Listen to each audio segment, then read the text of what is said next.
When he first arrived in Europe, he felt like he had landed on another planet.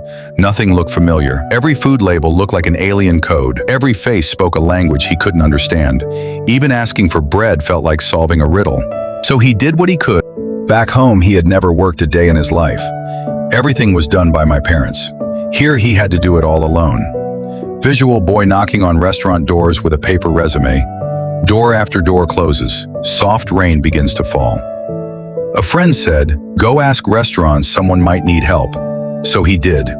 One after another, the answer was always the same. "Do you have experience?" "No." "Sorry, we need someone who does." And the doors closed. Again and again. One ordinary day, he walked into an Asian grocery store to buy noodles. At the cash counter, the woman looked at him and asked, "Where he is from?" He smiled and said, "From the Himalayas." She paused, then said, "I need help in my shop. Are you interested?" His eyes lit up. He said, "Yes, he can do any work." She said, "Come tomorrow, 8 a.m. sharp."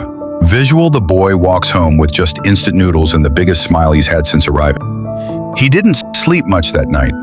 He had no idea what kind of job it was, but he was ready. At 7 a.m., he stood outside the shop, 1 hour early. She arrived late, around 8:30 a.m. She apologized for not texting him. He had no phone. She said, "Let's go." He thought it would be a shop assistant job.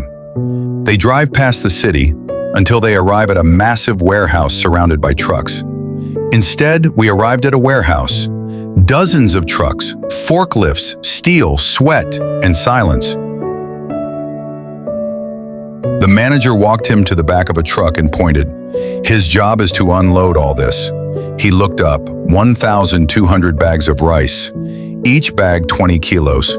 He thought, "Is this a joke?" But he nodded and said, "Okay," because he came here with nothing but determination.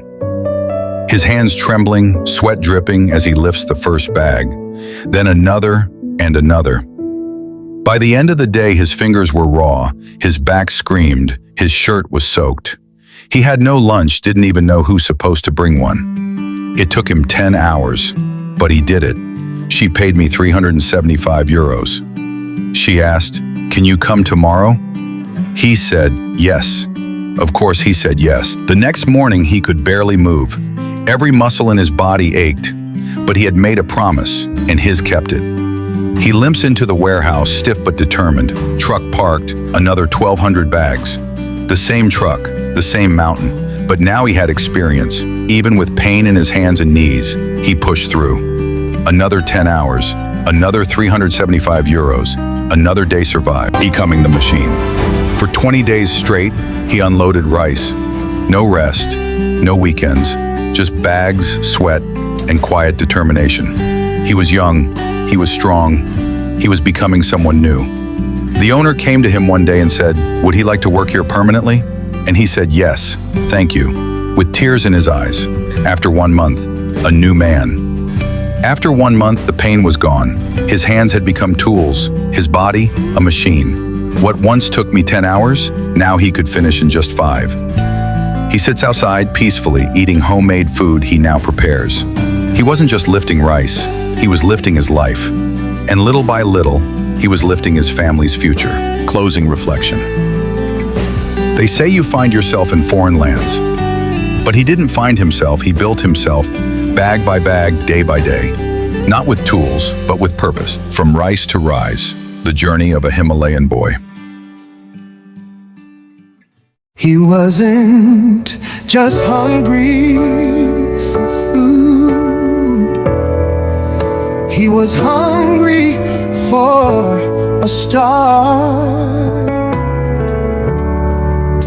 When he first arrived in Europe, he felt like he had landed on another planet.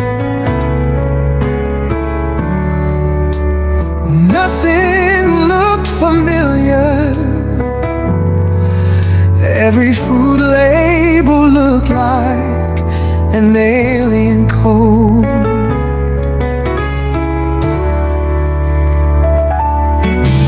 Every face spoke a language he couldn't understand.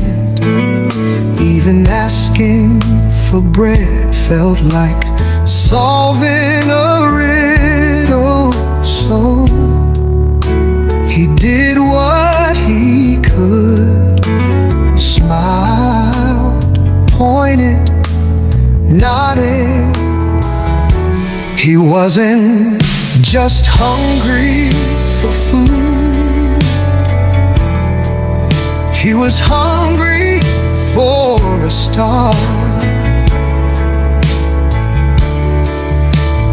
Every conversation felt like a game of charades.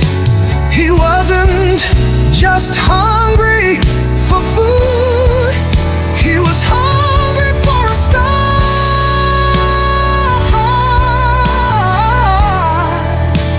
He wasn't just hungry for food,